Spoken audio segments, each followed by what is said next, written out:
Hoje já é quinta-feira de novo e estamos aqui para mais uma conversa de quinta. E eu quero só, de uma certa forma, fazer uma síntese das coisas que eu tenho comentado com vocês a semana, que eu tenho postado. Algum achou meu tom meio firme, meio veemente, né? Na verdade, eu sou assim, eu sou uma apaixonada, eu sou intensa pelas causas que eu acredito, pelas coisas que eu acredito e eu defendo com muita veemência todas as coisas que eu acredito. Eu andei meio quietinha, acho que mais silenciosa, tentando de uma certa forma entender, né, ao longo de 2020, eu precisei me reinventar, eu sou uma psicóloga clínica que sempre atendeu no consultório. Os pacientes que estão comigo há muitos anos tiveram que também se adaptar a essa modalidade online. Então, assim, foi uma reinvenção para mim, onde eu tive que aprender a ser uma professora do ensino à distância, eu tive que aprender a ser psicóloga assim, e saber ser continente e presente na vida dos meus alunos e dos meus pacientes, mesmo à distância. Foi uma grande experiência, tem sido um grande aprendizado, e eu tenho crescido muito com isso. E isso me fez eu me voltar para outras coisas mais emergentes e acabei deixando um pouco esse olhar meu que gosta de política, que gosta de entender o que está acontecendo no mundo, que gosta de saber o que as pessoas estão pensando, que gosta de conhecer a realidade. E nesse momento que eu olho tudo, e que também eu precisei me abastecer de algumas convicções, eu vi que não tinha. Que se eu não fosse fazer as minhas próprias leituras, se eu não fosse buscar o meu próprio entendimento das coisas, eu ia ficar absolutamente perdida, porque não existe um consenso, né? Não existe uma forma da gente se situar, porque as coisas estão polarizadas, o mundo está polarizado. Então a gente não sabe muito bem. Então isso que eu quis dizer para vocês hoje, ao longo dessa semana, é que a gente precisa fazer necessariamente isso. A gente precisa fazer essa auto-imersão e buscar as nossas convicções. E, através disso, repensar a vida como um projeto. A vida é um projeto, e é um projeto de longo prazo. O que eu dizia para vocês ontem, que mesmo que logo em seguida eu me depare com o meu fim, com a minha morte, as coisas que eu aqui vivi com as pessoas, as trocas que eu tive, as experiências que eu troquei, que eu vivi, que eu compartilhei, as coisas que eu ensinei para os meus filhos, que eu vou ensinar para os meus netos, vão ficar no tempo. Eu não posso pensar em ficar tomando conta de coisas tão pequenas e imaginar que a vida é só esse pouquinho do que a gente está vivendo. A gente tem mais, as nossas experiências transcendem a esse curto espaço de tempo nosso, que é de 60 a 70 anos. As nossas histórias permanecem. Então, a gente precisa fazer projetos, não como se faz no Brasil, né? Projetos de governo, que duram 4 anos e o próximo que entra desmancha com tudo. Que sim, pensar em projetos de estados, de coisas que permaneçam. Assim é com a vida, a gente tem que fazer projetos de longo prazo, mas para a gente poder construir esses projetos de longo prazo, a gente tem que visitar o que a gente acredita.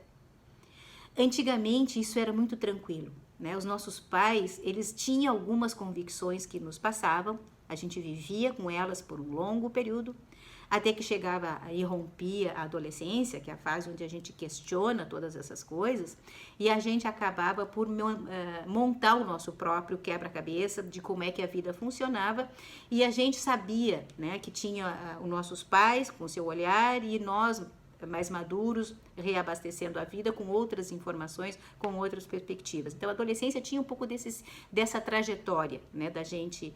Até então, até os 16, 17 anos, a gente vivia com as convicções que os nossos pais forneciam, e aí entrava o período da adolescência, onde a gente questionava tudo, e entrava na vida adulta, então, pautando a nossa vida pelos nossos posicionamentos e as nossas convicções.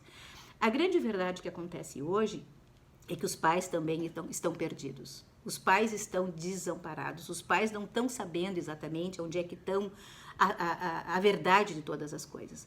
Porque a gente perdeu esse hábito de buscar a tradição, as referências, de saber o que me guia, o que me norteia, quais são as coisas que eu defendo, quais são as crenças que eu defendo. Então, quando eu tenho convicção, né, que isso está dentro de mim, isso é uma verdade. E quando eu falo em convicção, eu quero que vocês entendam que eu não estou falando de teimosia, eu não estou falando de ser rabugento, de bater pé, né? Não, é fruto, essa convicção, ela é fruto de uma imersão. Eu reflito, Eu pesquiso dentro de mim os meus valores, as minhas crenças, as coisas que eu acredito. E a partir dessa reflexão e dessa síntese dessa reflexão, eu passo então a instituir as coisas que eu acredito. E isso me traz para a vida, para a linha de frente. Eu consigo ter coragem para me posicionar porque eu sei que eu acredito nisso. Essas verdades me movem. Eu não sei se vocês percebem, como eu, que nós estamos sem isso. Nós perdemos esse referencial, da onde está a verdade. Então, assim, essa ideia de que eu vim aqui para ser feliz e que eu tenho que realizar coisas imediatamente, nos tirou desse lugar de imersão, sabe? Porque a gente não veio aqui para ser feliz, a gente veio aqui para viver. E viver, na maioria dos dias, é muito complicado, a gente não consegue ser feliz em todo o tempo. E essa vida de felicidade nos tornou muito rasos, nos deixou muito na periferia. A nossa personalidade não ficou exercitada no que ela tem de mais profundo. Então, a gente não consegue ser veemente, a gente não consegue se posicionar, porque a gente não consegue fortalecer as convicções. Então, foi isso que eu quis conversar com vocês essa semana. Esse momento, a gente vai ter que fazer isso. A gente vai ter que ver o que a gente acredita. Quais são os nossos valores? Que norte eu quero dar para a minha vida e que rumos eu quero passar para os meus filhos, para a minha família? Como é que eu quero ser lembrado? Como é que a minha história vai ser contada depois que eu não estiver mais aqui? Porque é isso, é um projeto de vida, onde eu passo para as pessoas exatamente quem eu sou através dos meus exemplos, das coisas que eu acredito e das convicções que eu tenho. Então, assim, o mundo está solto, nós estamos todos como que pisando em areia movediça, né? A gente está pisando em falso o tempo todo. Então, a gente precisa olhar-se, olhar e saber assim, tudo bem, eu estou indo contra muita gente, eu estou indo contra muita pessoa que pensa diferente de mim, mas isso é o que eu acredito. Eu tenho convicção que essas são as minhas verdades. E eu acho que é isso que a gente está precisando fazer. E depois disso, começar a falar. Se posicionar, dizer, olha, sinto muito, eu não concordo com isso, não é assim que eu acredito. Né?